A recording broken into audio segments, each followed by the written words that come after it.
Have you ever felt so overwhelmed by life that you questioned everything, even your faith?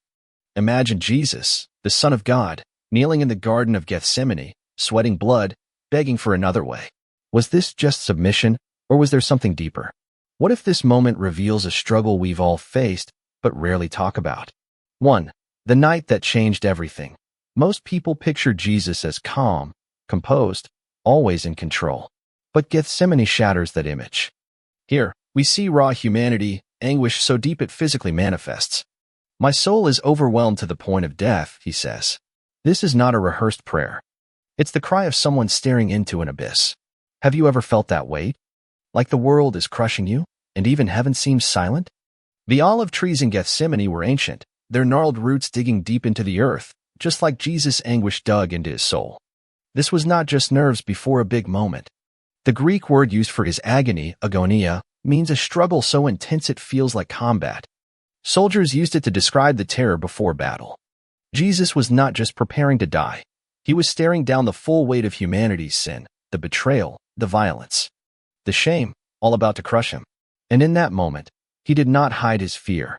He let his disciples see it. That's radical vulnerability. When was the last time you let someone see you like that? Not the polished, "I'm fine" version, but the real, trembling, "I do not know if I can do this" truth. 2. The question nobody asks. Did Jesus doubt God in that moment? Theologians debate it, but the text is startling. "Take this cup from me." That's not blind obedience. It's a plea for another way. If even Jesus wrestled with God's plan, why do we shame ourselves for doing the same? Maybe doubt is not the enemy of faith. Maybe it's the proof we're engaging with the real God, not a cardboard cutout. Some scholars argue Jesus could not have doubted because he was divine. But that misses the 7 says he offered up prayers and petitions with loud cries and tears. That's not a theological lecture. That's a gut-wrenching struggle. If Jesus, who knew the Father intimately, still cried out in confusion, why do we think our faith should be free of questions? Maybe the real danger is not doubt. It's pretending we do not have any. 3. The hope hidden in the struggle. Here's where it gets powerful. Jesus does not stay in despair. He pivots, "Yet not my will, but yours." That's the game changer. Doubt is not the end. It's the doorway to deeper trust. Think of the last time you wrestled with God. Did you notice how, on the other side, your faith was not weaker? It was stronger because it was real. Notice Jesus did not resolve his tension immediately. He prayed the same thing 3 times. That means he sat in the struggle. He did not rush to a tidy conclusion. Most of us want instant peace, but faith often grows in the waiting. Think of a time you wrestled with God. Did you feel pressured to fix your feelings fast? What if the act of staying in the conversation, like Jesus did, is where the miracle happens? 4. Why we get doubt wrong. Religious culture often treats doubt like a sin.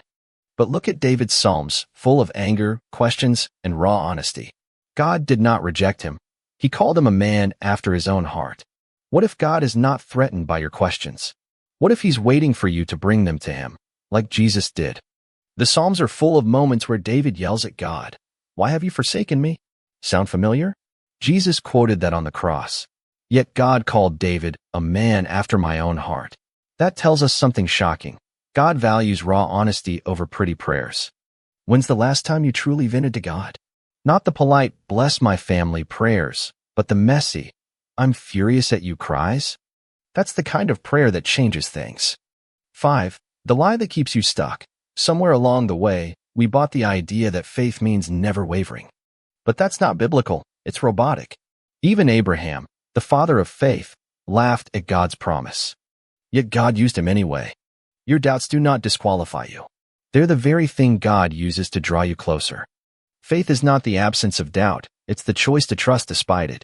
Even John the Baptist, who baptized Jesus, later sent messengers to ask, "Are you really the one?"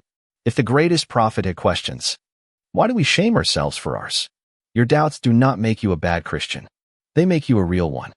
6. How Jesus' struggle empowers yours. This is the turning 15 says he sympathizes with our weaknesses. When you're in your own garden of agony, he's not judging you. He's kneeling beside you, whispering, "I've been here too." The writer of Hebrews says Jesus learned obedience through suffering. That means he did not glide through life on divine autopilot. He chose trust again and again in the face of real fear. That's why he gets you. When you're lying awake at 3 a.m., wondering if God hears you, he's not rolling his eyes. He's nodding in solidarity. 7. The surprising gift of spiritual struggle. Studies show that people who wrestle with their faith end up with a more resilient belief system. It's like muscles. They grow through resistance. Your darkest nights might be preparing you for your greatest purpose. Joseph's prison led to a palace. Jesus' garden led to resurrection. What could your struggle be leading to? Research from Fuller Seminary found that Christians who openly wrestle with doubt often develop a faith that's more resilient than those who never question. It's like bones. They break, but they heal stronger. Your spiritual fractures are not proof of failure. They're evidence you're growing. 8. What to do when God feels distant. Here's the practical takeaway. Jesus did not bottle up his emotions. He poured them out. So can you.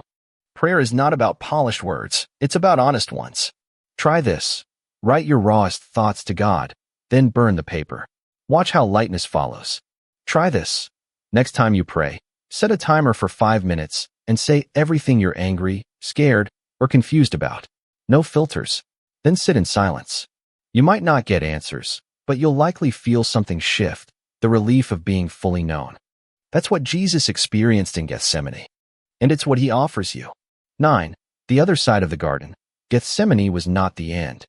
3 days later, death was defeated. Your struggle is not the end of your story either. The same power that raised Christ lives in you. That means your darkest hour might be the setup for your greatest breakthrough. The garden was not the end of the story, and neither is your pain. Resurrection always follows surrender. Maybe your Gethsemane is a dead-end job, a broken relationship, or a health crisis. Hold on. The same power that rolled the stone away is working in your darkness right now. 10. Your invitation to honest faith. What if today you stopped pretending and started being real with God? What if, like Jesus, you could say, I'm terrified, but I trust you? That's the kind of faith that changes everything. If this resonated with you, hit like and share it with someone who needs this truth today. Drop a comment below. Have you ever had a Gethsemane moment? Let's normalize honest faith together. And if you have not subscribed yet, join us here for more raw, real conversations about walking with God. Because faith is not about having all the answers. It's about knowing the one who does.